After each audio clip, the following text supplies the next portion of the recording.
The small forward position is the ultimate battleground of modern NBA basketball. It's where raw athleticism meets defensive versatility and where championship alpha scorers are forged. Heading into the 2026 to 2027 NBA season, the league's hierarchy at this position has experienced a seismic shift. We have multi-time champions holding on to their elite status, young stars officially entering the elite tier, and a highly anticipated rookie class that completely shattered expectations in their debut campaigns. Today, we are diving deep into the absolute best wings in the game right now. No legacy points, no projections based on 5 years ago. This is a brutal, comprehensive assessment of who these players are right now, backed by last season's advanced data, structural film study, and team context. Also, a lot of players could be classified as a small forward or power forward, so if some players aren't on here that you think should be, they might be in the power forwards list, so you got to check out that video as well. But other than that, drop your rankings in the comments below, brace yourselves for some pretty hot takes, and let's get into the honorable mentions. Kicking things off with the first honorable mention in San Antonio with Devin Vassell. Vassell is right on the fringe of the top 10, functioning as an incredibly dynamic secondary scoring option next to Victor Wembanyama and some elite guards in De'Aaron Fox, Dylan Harper, and Julian Champagnie as well. Last season, Vassell continued his steady statistical climb, averaging over 19 points, nearly 4 rebounds, and 4 assists per game, while shooting an efficient 47% from the floor, 37% from beyond the arc. Now, what makes Vassell so dangerous heading into the 2026 to 2027 NBA season is his advanced comfort in the pull-up mid-range game and his rapid processing out of secondary pick and rolls. Defensively, his length allows him to switch seamlessly across 3 positions, disrupting passing lanes with a high deflection rate. His gravity remains super high because the gravity that Wemby commands creates wide open driving lanes and clean look-ahead kickouts. Vassell isn't just a 3-and-D wing anymore. He's an established 3-level scorer. He misses the top 10 by just a hair, but that's mainly because his team hasn't played in high-stake playoff games other than the finals appearance they just made, where the team ultimately proved to be a little bit too inexperienced. But don't make any mistake, because Vassell is an elite foundational piece to this San Antonio team, and he will be top 10 small forward in a year or two, I bet. Next up is the man that everybody seems to love to hate, but every coach probably loves to coach. Dillon Brooks of the Phoenix Suns. Brooks brings structural toughness to the Phoenix Suns locker room. Statistically, his raw box score numbers won't really jump off the page comparatively to some of the other players on this list, but he did average 20 points and 2 assists a night last season, along with 3.5 rebounds. But his value lies completely outside of the box score. Now, he did shoot 34% last season from 3, 43% from the field, providing just enough floor spacing to keep defenses honest. But his defensive film is a masterclass in point-of-attack disruption. Brooks spent the entire season guarding the opponent's best player from the opening tip. He ranked 95th percentile in defensive matchup difficulty. His screen navigation is elite, using his lower body strength to deny drives and blow up handoffs. The reason he remains in an honorable mention rather than a lock for the top 10 is his periodic offensive variance. If his shot's not going in, his half-court utility shrinks. However, his point-of-attack defense does make him an invaluable asset for a competitive Phoenix Suns squad. And our last honorable mention for this video is Franz Wagner of the Orlando Magic. Franz is a fascinating case study because his physical profile and functional basketball IQ are completely elite. Standing at 6'10", he operates a jumbo playmaker who can grab a defensive rebound, push the pace in transition, and execute precise live dribble passes over smaller defenders. Last season, he put up stellar across-the-board numbers with 20 points, 5 rebounds, and 3 assists a game. But why is a player scoring 20 points on a playoff team still in the honorable mentions? Wagner caused significant half-court spacing issues for Orlando when teams packed the paint against him and Paolo. If Wagner recovers his rookie year shooting form, he can leap into the top 10, definitely, probably around the top 8, top 7 pretty easily, but the top 10 is a very stacked list, just to put that in perspective. His cutting instincts and defensive awareness are spectacular, but in today's NBA, a primary wing creator has to hit standard pull-ups to unlock their full ceiling. Watch out for him to make an aggressive statement this year, and maybe next year when I make a top 10 video like this again, he'll be in my top 8, maybe even higher. Kicking off our top 10, at number 10 is Michael Porter Jr. of the Brooklyn Nets. Nobody capitalizes on advantages created for them more than Michael Porter Jr. with his lethal efficiency. Last season, as a leader of his own team, he put up 24 points and 7 rebounds per game as the leader of a struggling Brooklyn Nets squad. He shot 36% from deep on high volume, with over 80% of those looks being contested or highly pressured. At 6'10" with a release point that is structurally unblockable, if an opposing defender sinks even one step into the paint to help, it's an automatic 3 points for MPJ. But what really locked him into the top 10 was his massive defensive evolution. Early in his career, when he was with Denver, MPJ was a clear target in pick and roll coverage. Last season, he showcased exceptional weak side low man help, utilizing his size to contest shots at the rim and secure defensive rebounds at an elite rate. He sits at number 10 because he lacks a dynamic, self-created off-the-dribble game, but as a pure play-finishing wing, he is pretty much flawless, and he definitely deserves a spot in the top 10. I just cannot put him higher, especially with the talent we have on this list. Coming in at number 9 is the premier defensive wing in the Eastern Conference, OG Anunoby of the New York Knicks, who had an incredible playoff run as well as the entire Knicks team, but OG had an incredible playoff run, incredible finals performance. To understand OG's value, you cannot look at raw counting stats alone. His 16 points and 5 rebounds per game don't yell superstar, but his impact on winning is absolutely staggering. When OG was on the floor for New York last season, the Knicks boasted a historic defensive rating that strangled opposing offenses. OG possesses a unique physical frame with a 7'2" wingspan paired with elite lateral quickness and defensive core strength. He is one of the few players in the world who can legitimately lock down a point guard like Tyrese Maxey on one possession and then slide down to bang with a center like Joel Embiid on the next. Offensively, he knows exactly who he is, an elite corner 3 spacer who shot 38% from deep, paired with a sharp baseline cutting instincts. His availability and health history are the only factors keeping him from climbing higher on this list. When healthy, OG Anunoby is a foundational piece for a legitimate championship contender, as we saw last season in the playoffs where he had huge performances and was a crucial part in the Knicks' clutch playoff run.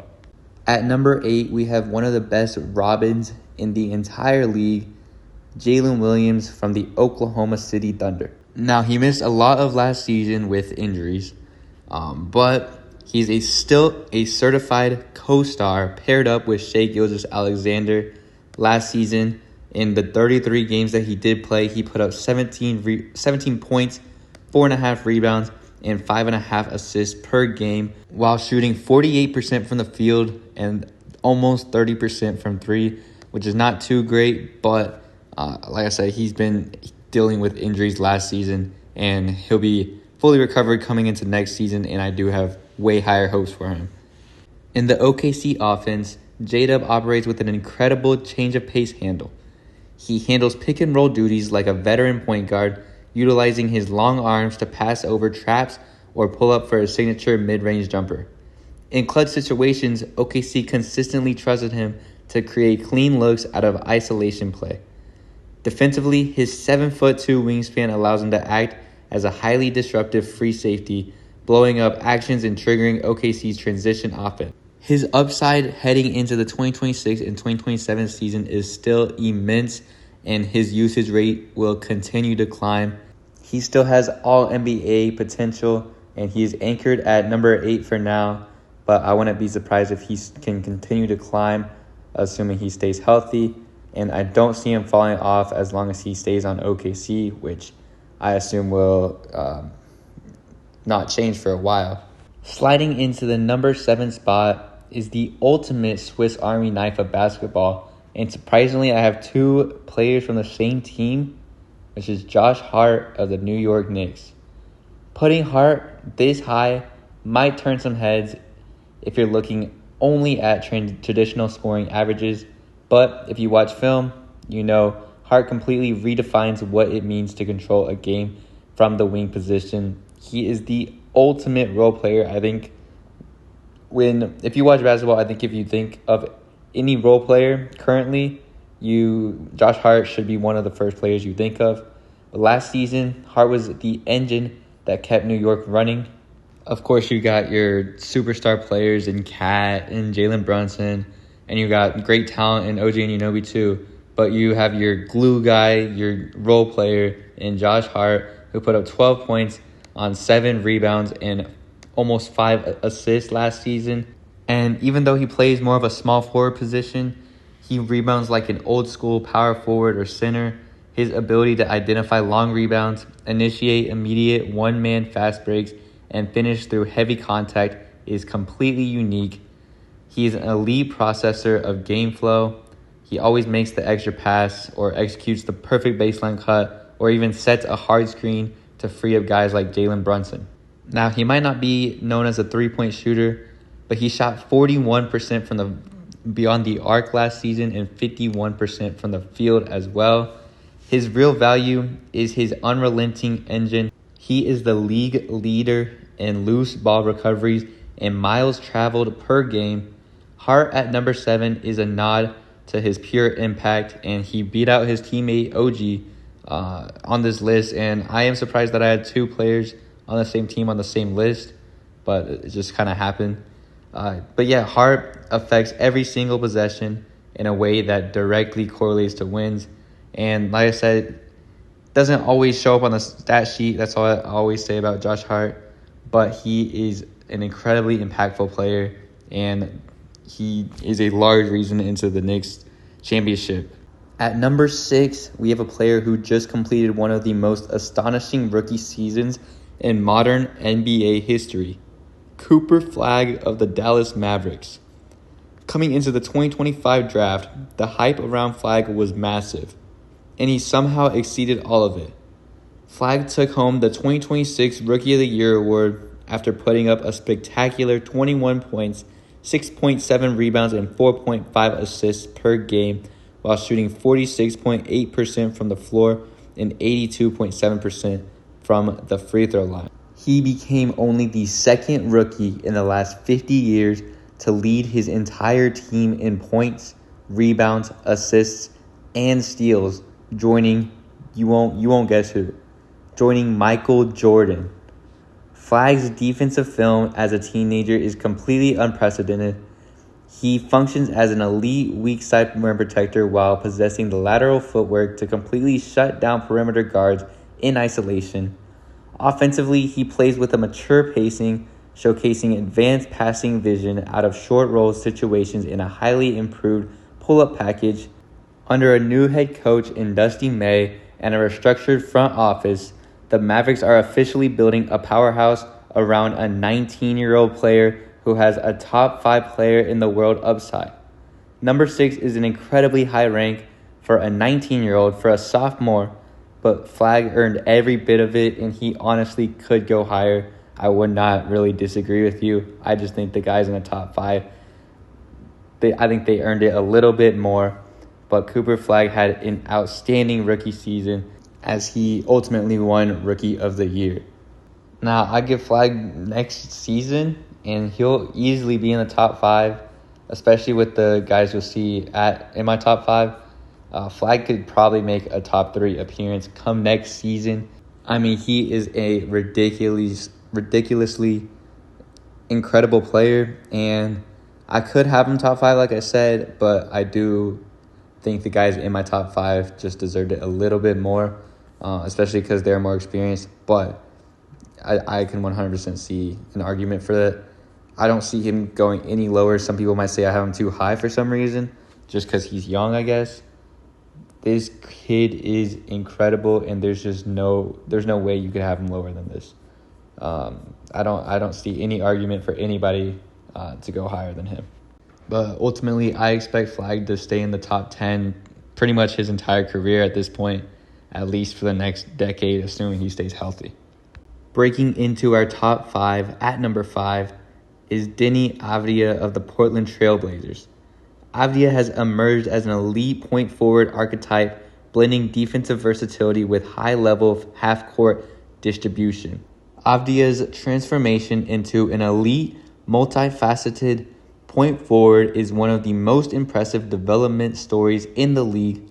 Last season, Avdija took massive development leaps, establishing himself as a premier two-way force. He averaged 24 points, 7 rebounds, and 7 assists while shooting 46% from the floor and 32% from beyond the arc. Avdija gives Portland a massive tactical advantage because of his elite decision-making in the half court. At 6'9", he can comfortably run the offense as a primary initiator, using his size to survey defenses, deliver accurate baseline passes, and spray out to open shooters. He ranks in the upper echelon of transition playmakers, instantly punishing defense to offense lapses. On the defensive end, Avdija is an isolation lock, combining great lateral mobility with a sturdy frame to completely neutralize primary scoring options. His rare combination of playmaking volume, efficient shooting, and versatile defense makes him the perfect modern small forward, securely cementing his spot in the elite top 5. And I think he's breaking out right now, and he can continue moving up the list into a potential top 3 spot, especially once you see the guys that I have ahead of him. But like I said, I can only see him moving up on this list and just improving over the next at least 3 years, especially with the Portland offense, or just the Portland team, the Portland roster. They have some incredible players right now, incredible guards, and just incredible depth. And Avdija already breaking out. I think it'll be fun to watch him grow, continue growing, and just Portland as a whole team as well. But yeah, I think he will only continue growing as long as there's no injuries happen. And he should easily, maybe not easily, but he should have a good chance at getting into the top 3 spot come next season. But holding down the number 4 spot is the 2-time Finals MVP, Kawhi Leonard, the Claw. Right now, he's on the Los Angeles Clippers technically at the time that I'm recording this, but he did get traded to Toronto Raptors, but he's not officially a Toronto Raptor because they're still investigating the scandal that went down while he was on the Clippers. So technically, I guess you could say he's on the Clippers. It doesn't really matter. But when Kawhi is fully healthy and on the floor, which has been a struggle recently, or within the past couple of years, last season he actually did play quite a bit. He played a full 65 games last season, which is great for him. He put up 28 points, 6.5 rebounds, 3.5 assists on 50% shooting from the field and 39% from beyond the arc. His mid-post scoring mechanics are just pure textbook, utilizing his elite shoulder strength to create space, rise over defenders, and hit high-difficulty fadeaways with zero wasted motion. Now, I understand he's, 35 years old, so he's getting up there. He's very experienced, but he is, getting up there in age, which is why he's not number one on this list. Because when I think of Kawhi Leonard, I think of the most skilled player ever. Like, honestly, truly believe that. I mean, there's nothing that Kawhi cannot do at an elite level. He's the most skilled player ever, and he would 100% be number one if we were all talking about in their prime, whatever. But that's not what this video is. Maybe I'll make a video like that later. But current day Kawhi, 35-year-old Kawhi, is at number 4, and I wish I could have him higher, but I just think the guys above him are just more elite than him, and there's really nothing more Kawhi can do.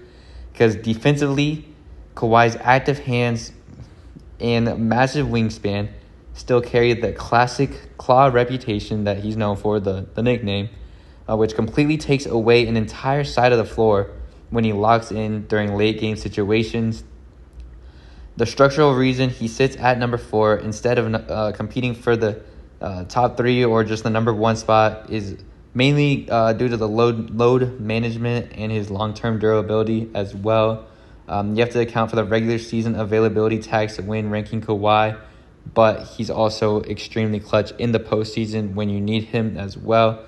He single-handedly carried the Clippers last season, especially after Harden left, after the Clippers started off with a very rough start for the season. Now, we've seen it with San Antonio. We've seen it with Toronto. In a must-win playoff game, there's very few players in basketball history ever, right now, whenever. There are still very few players ever that you would trust more to deliver a hyper-efficient two-way masterpiece in a clutch game rather than Kawhi Leonard, which is why I still have him this high for his age, but I don't have him as high as a lot of people might rank a player like Kawhi. Now, taking the bronze medal at number 3 is the former Boston Celtic, the Finals MVP, Jaylen Brown from the Boston Celtics. Now he is on the Philadelphia 76ers, who just got traded about maybe 2 weeks ago. Jaylen Brown has completely silenced every single critic over the past 2 seasons. People will always find a way to hate on him or Jason Tatum, but he has silenced pretty much every single one of those, at least statistically, just because he has evolved into one of the most devastating two-way forces in basketball. Last season, Brown had the best season of his career with 29 points, 7 rebounds, 5 assists on 48% shooting from the field and 35% from beyond the arc. Jaylen Brown is arguably the most athletic downhill driver in the league.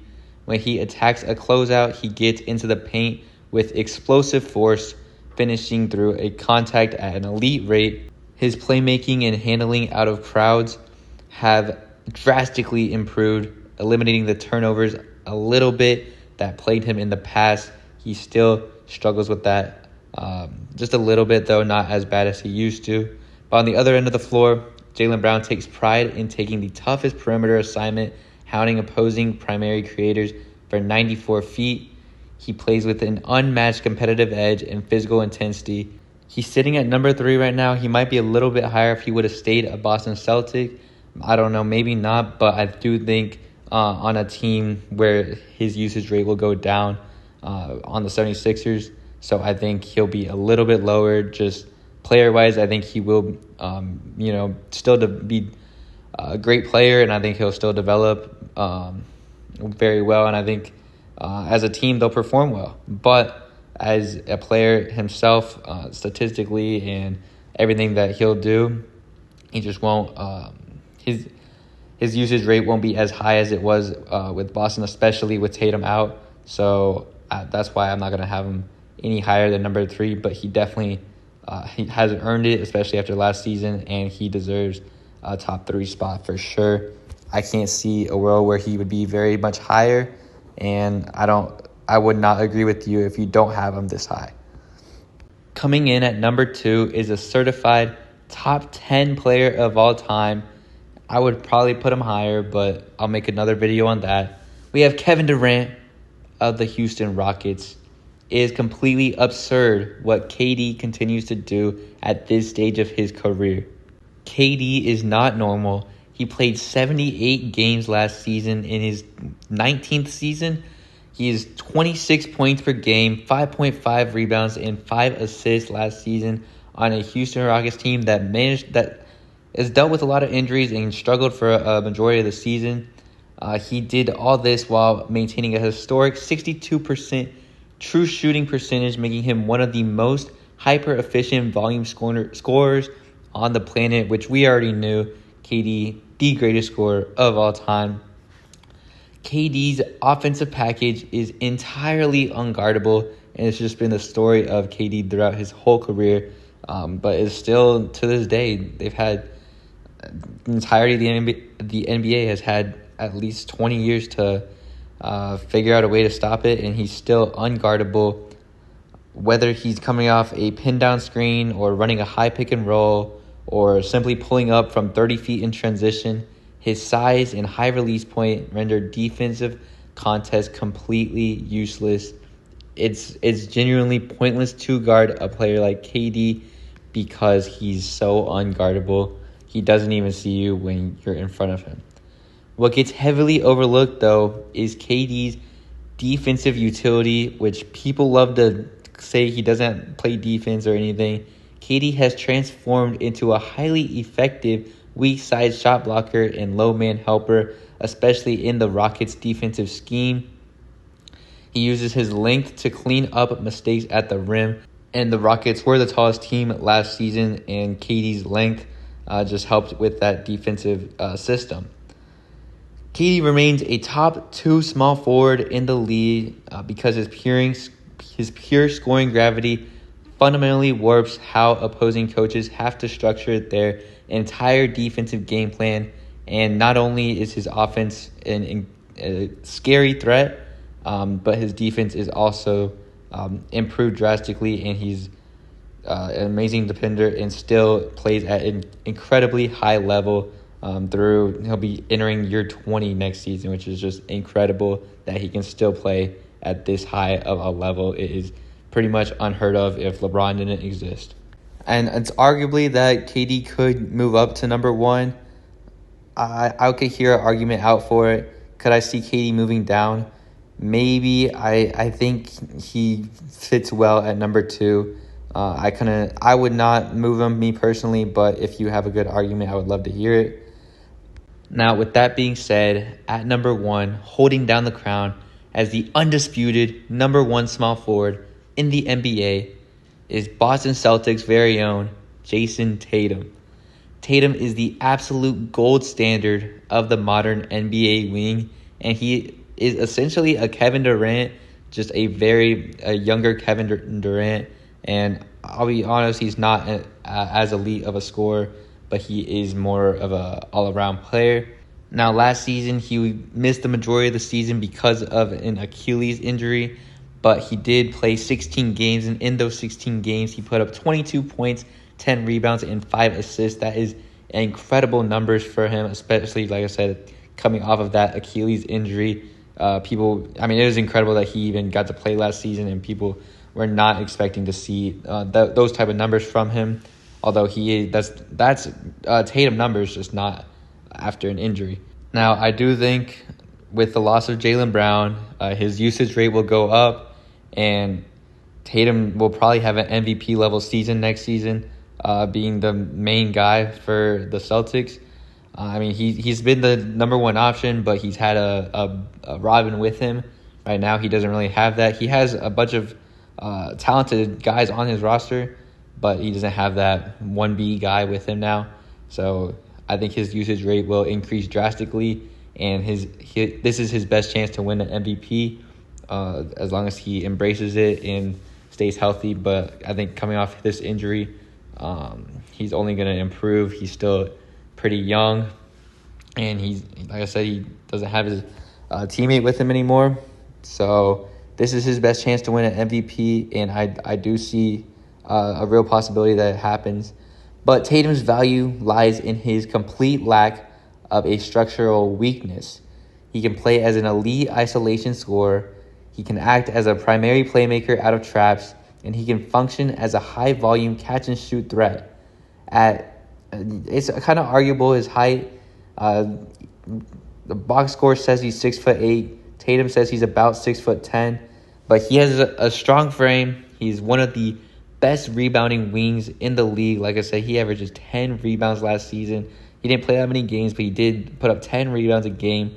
He consistently allows Boston to run efficient small ball lineups, and defensively, he is completely seamless, switching effortlessly from quick point guards to physical power forwards without giving up an inch of space. His durability is elite, consistently playing through heavy minutes and rarely missing games other than the Achilles injury. And even then, he didn't even miss a full season. He was out for a little over 9 months, which is incredible. Jason Tatum is the complete package of scoring volume, playmaking growth, elite rebounding, and defensive versatility, which makes him the definitive number one small forward heading into the 2026 to 2027 season. And that is why I had him above Kevin Durant just a little bit, because he reminds me a lot of Kevin Durant, but he is younger and he has more years to go, and he's more closer to his prime than KD is, which is why you got to have him at number one for that reason alone. But I don't see Tatum going down anytime soon unless he gets hurt, which I hope not. But I think he can stay at number one for a while, especially if he puts up those MVP number years and just MVP level season next season. Because like I said, if it happens, then he'll be at number one for a while. Because I mean, this is his best chance to get it, and I think he gotta embrace it. I mean, you can't go back and get JB now, so he gotta embrace it, and we'll see how he performs on his own now. But other than that, that's gonna wrap up my top 10. Let me know down in the comments who I ranked too high, who got completely snubbed, and what your personal top 10 looks like. Don't forget to like and subscribe and turn on notifications for more daily deep dive basketball breakdowns.